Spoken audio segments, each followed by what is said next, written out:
sont allés ramasser tous les autres rebuts que vous connaissez.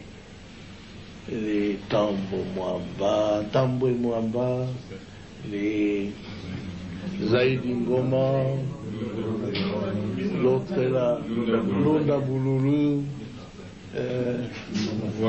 Wamba Diawamba.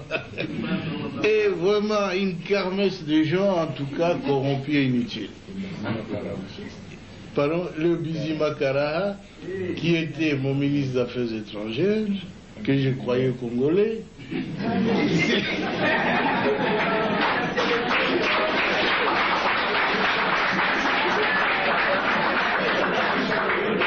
Et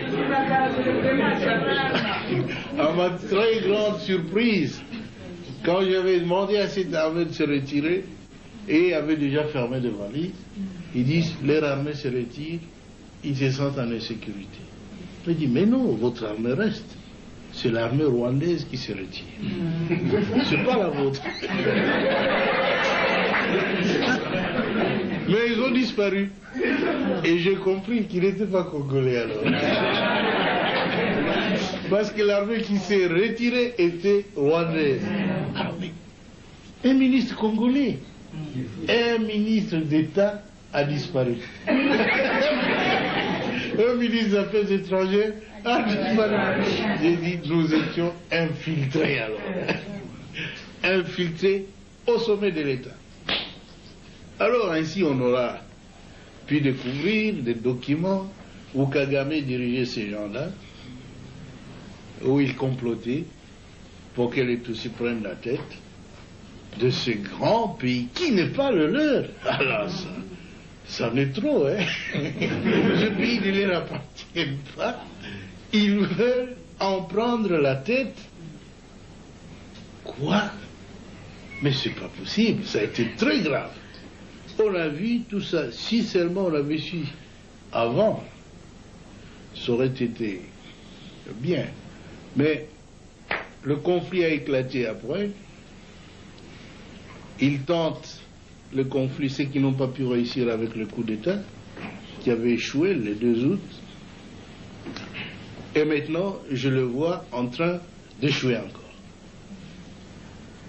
Notre peuple se défend. Je suis très heureux que vous tous ayez pris conscience de la gravité de la situation pour nous mettre tous ensemble, tous les partis politiques confondus, chez nous. Tous les Congolais se sont mis ensemble derrière le gouvernement. Ils m'ont soutenu, je dois l'avouer très sincèrement. Et je ne sais même pas ce que je ferai pour les rendre.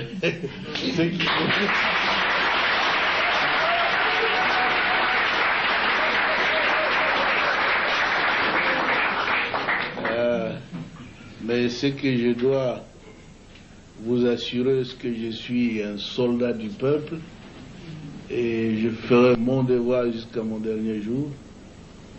Je veux que mon pays soit totalement libre et en tout cas un pays moderne qui se développe, où sur le plan social, nos villages doivent être transformés. Parce que tout le monde a...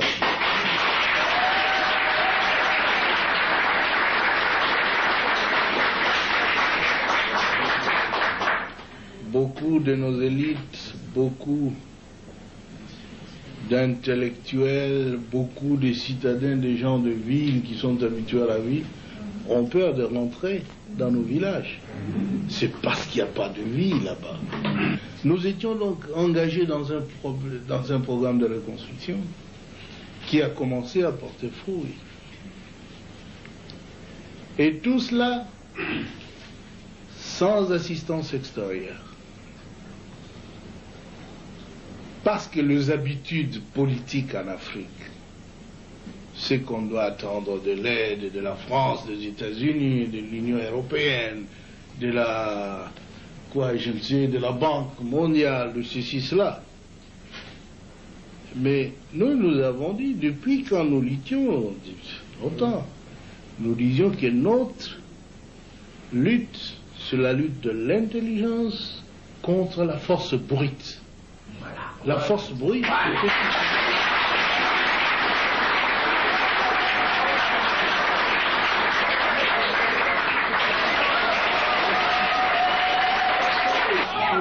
Nous disions alors dans un des congrès au Maquis où il a participé en 1976 que parce que nous avons tout dans notre pays, nous ne pouvons même pas les demander de l'assistance dehors. Il faut utiliser l'intelligentsia nationale pour transformer tout ce que nous avons.